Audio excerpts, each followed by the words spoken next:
equal to how many times? 4 atoms. That's going to be 4 times the volume of one atom. We'll consider as a sphere with a radius r, right? So the volume of a sphere, you should remember that. It's not hard to remember that. 4 huge PR cube. So actually we have 16 divided by 3 PR to the cube, the volume that is occupied by the atoms in the unit cell, right? And we need now the volume of the whole unit cell to be able to find the fraction.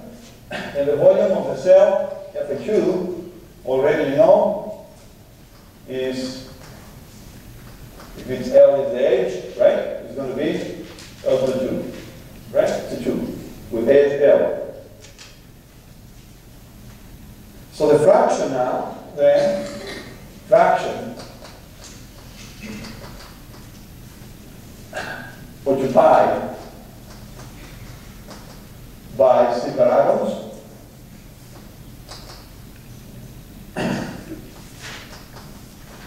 is going to be equal to fraction, not percent, fraction.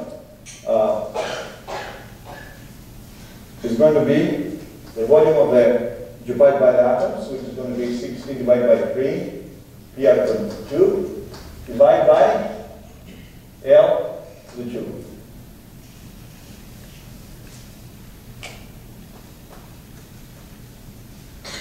Goes like this, right? You do your algebra and you come up with 16p divided by 3, and then this is going to be a ratio. It's going to be equal to R divided by L, right? Isn't it? To the cube. R divided by L, yes. So now this ratio is actually known to you because you can derive it from there. That ratio from there is going to be square 2 divided by 4 to the cube, and if you do the calculations, you find out that it's 0.74. Okay. Okay, so the fraction occupied, right? So fraction occupied is 0.74. Therefore, the fraction of vacuum, that which is not occupied by the atom, right? Empty space in the unit cell, right? It's going to be how much? 126. The difference from 1, right? More or less, these problems are really solved this way. The problem can talk about density, right? You can talk about different things. You can create a bunch of problems. They all are solved the same way, right? If you just more or less the same way of solving it. Okay, let's do something else now. Let's solve this problem here.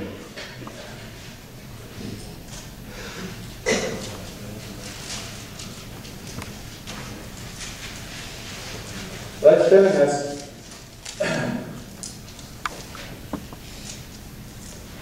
we have water, so it seems like we are taking in and out from the water energy, right?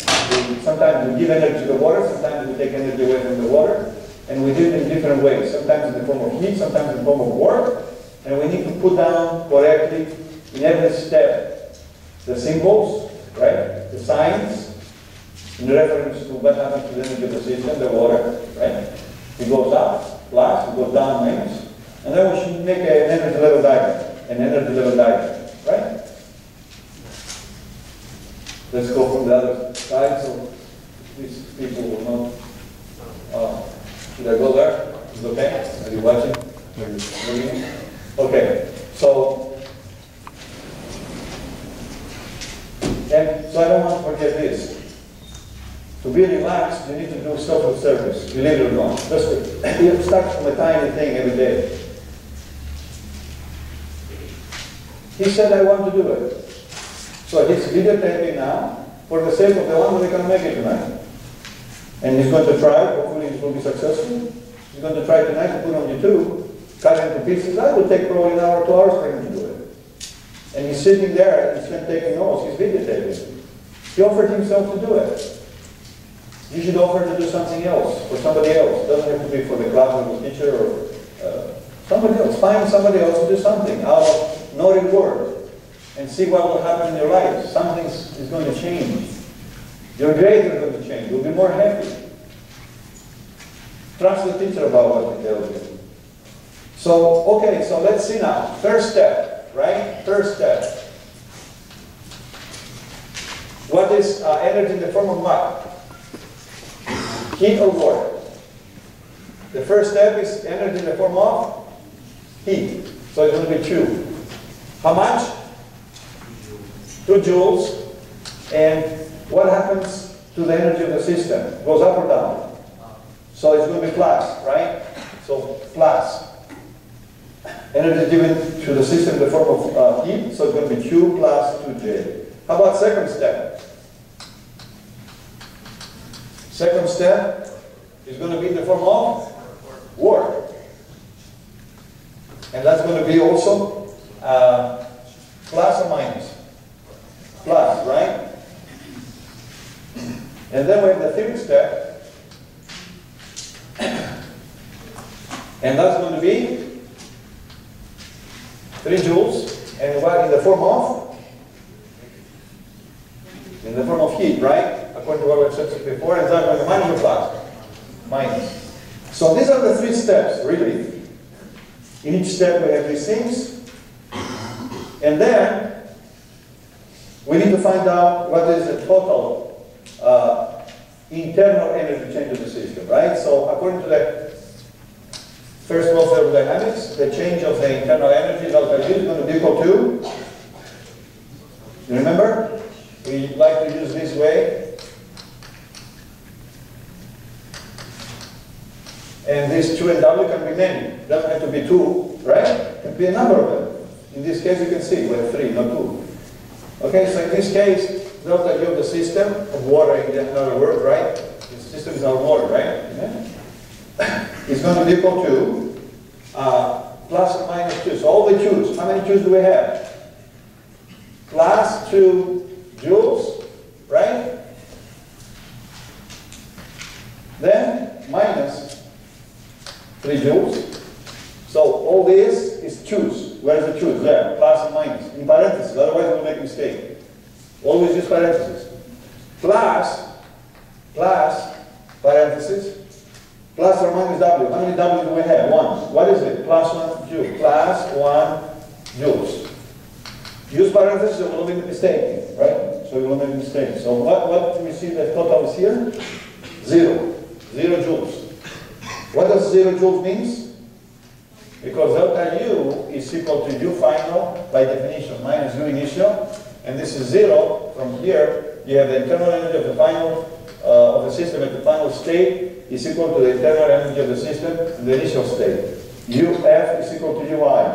We took energy as much as we put in. So the internal energy of the system at the end is the same as it was before we start making all the changes, right? So now we're having this information. Now we can do the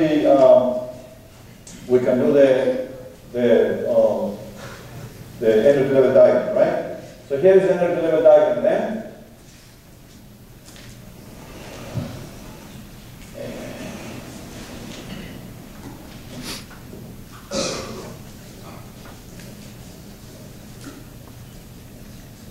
Okay, here is U. No, U. Internal energy. Right?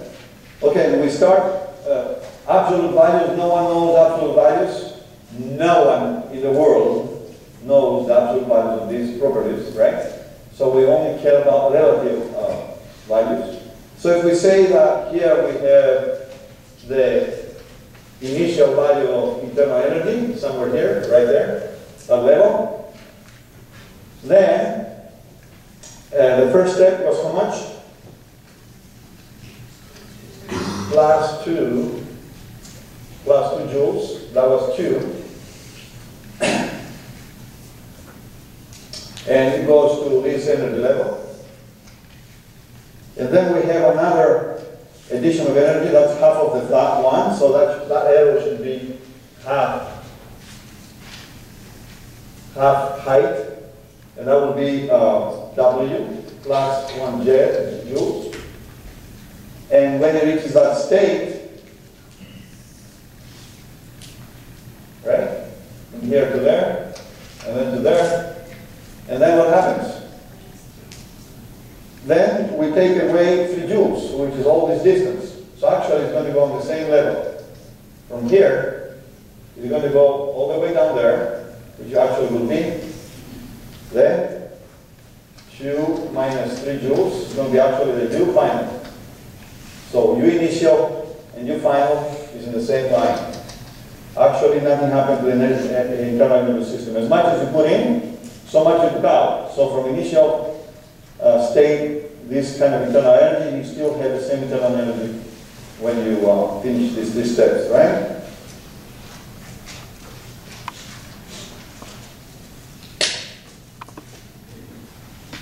We have time to do a couple more, should we? Yes. Okay.